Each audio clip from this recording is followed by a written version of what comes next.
Now is the perfect time for the perfect man. The prototype. Who has enough ruthless aggression to reach for the stars as you never have before? Who among you is the next legend? Who's my next guy? Like, you felt the emotion. You knew he was looking for it.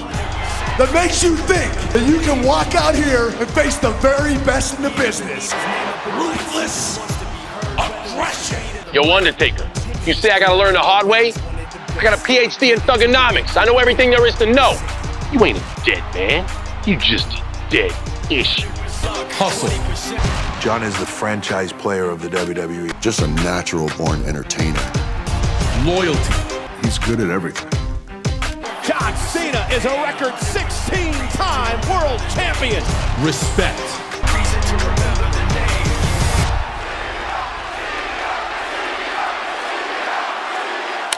John Cena is one of the most polarizing names in professional wrestling history.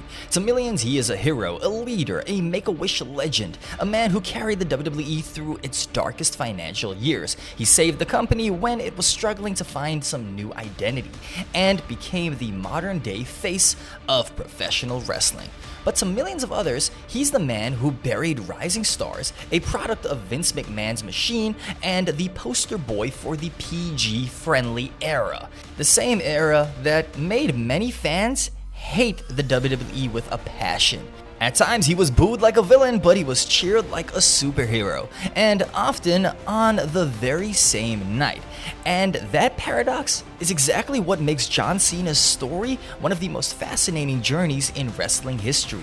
This is the real story, the rise, the hate, the controversy, the sacrifices, and the legacy of a man who became the most successful WWE star of the modern era. Before the "You Can't See Me" t-shirt, before the bright colors, before the massive muscles and the headlines, John Cena was just another young talent lost in the crowded early 2000s WWE roster. All I did was read and study, and I immersed myself. That we're bigger than you, we're better than you, and we deserve to be the tag team champions. That charisma caught our eye pretty quickly. You know, that was how we discovered John. But he felt like he was already a step ahead of us. He debuted in 2002 with the most forgettable character in history, a generic babyface who simply just shook hands and said he had ruthless aggression. Ruthless aggression. That's something that's gonna be replayed till the end of time. And just seeing this guy who went toe-to-toe with Kurt Angle impressed me from the get. It kind of felt flat. The fans could just never get behind him, and he was just a few weeks away from being fired. But then, fate stepped in. On a WWE tour bus, Cena started freestyle rapping with the other wrestlers as a joke. And I remember just being like, let's go try this. Word got back to Stephanie McMahon, who asked him to do it again, and this time she recorded it and showed it off to Vince McMahon. Overnight, he was transformed into the Doctor of Thugonomics, a new kind of star in WWE. He was loud, he was unapologetic, he was funny, he was edgy, he was cool, and he was also fearless. He insulted opponents with the brutal rap battles, he interacted with the crowd in a way that nobody else was doing at the time. He was able to do stuff that made him look way different than everybody else. If they make you laugh, you feel it in here, and you always remember that feeling of happiness. It was different every single night. And he quickly became the most entertaining part of every show. And fans, they loved him. By 2004, Cena's momentum was unstoppable. He beat The Big Show at WrestleMania 20 to win his first United States Championship. Could be an opening for Cena. Watch out, Show. Be careful here. John Cena.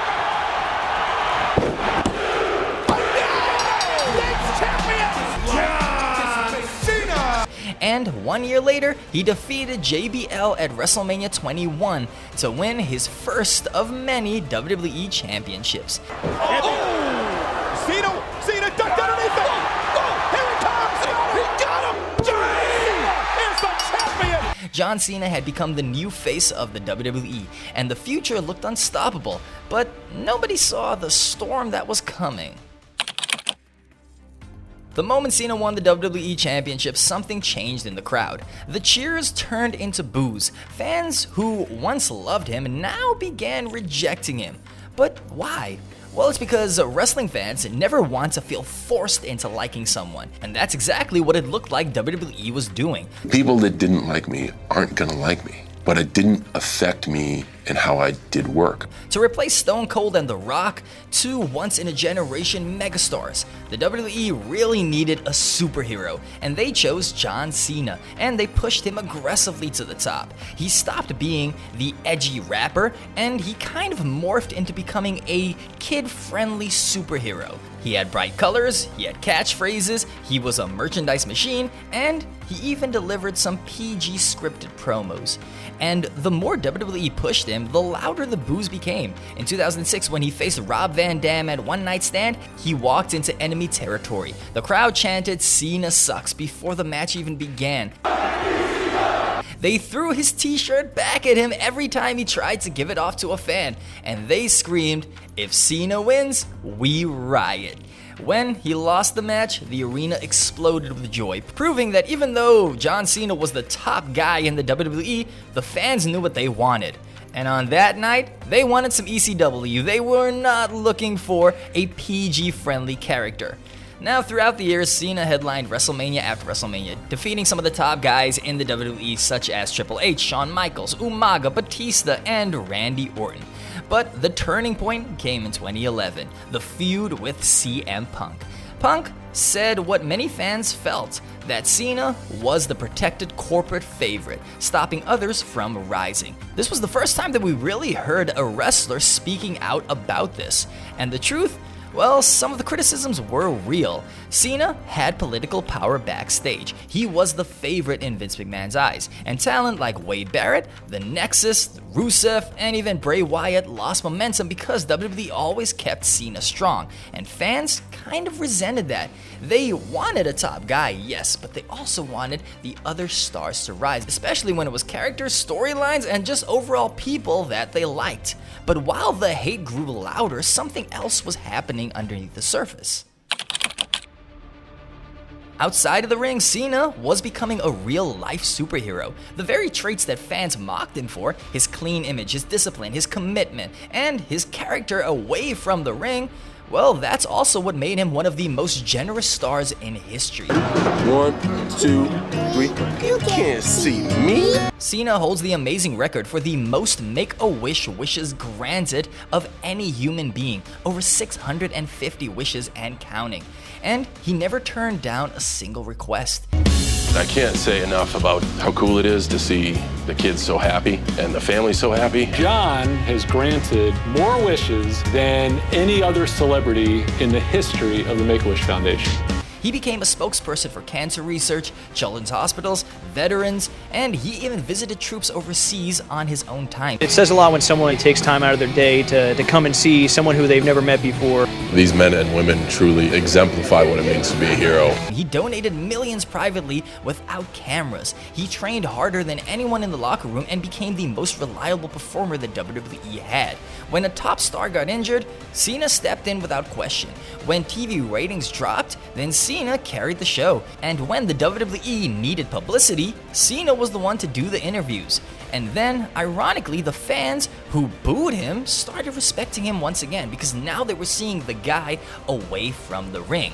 Not because WWE forced them to, but because they realized how real he truly was. John Cena, since 2002, I've seen him from the beginning to now, and the way he's just come up, whether you love him or hate him, you gotta respect him for that. But let me tell you, after years of what he's done, he's earned my respect like no one has ever earned my respect. But while he built respect publicly, his personal life, it quietly collapsed. His marriage ended, he was burnt out emotionally and mentally, and then physically, his body, it nearly fell apart. He tore his pectorals, he hurt his biceps, triceps, neck, muscles, shoulders, everything was aching. He worked through injuries that would end most careers. Doctors told him, take a year off. But he returned in 2 months. Show up for the morning session, go get some food. Show up for the noon session, go get some food. Show up for the afternoon session as they're closing. All right, guys, see you in a few hours. And everyone, Dr. Andrews was fine, Kevin was fine, and I passed it like 2.5 months in and the Rumble was coming up. He once came back from a torn pectoral surgery 4 months early, something the doctors pretty much called impossible. Cena's biggest strength was also his biggest problem. He didn't know how to slow down, and by 2016, he couldn't carry the WWE full-time anymore. Hollywood came calling, and Cena followed the exact same path The Rock once took. And suddenly, WWE needed someone new to carry the company. And then, enter Roman Reigns.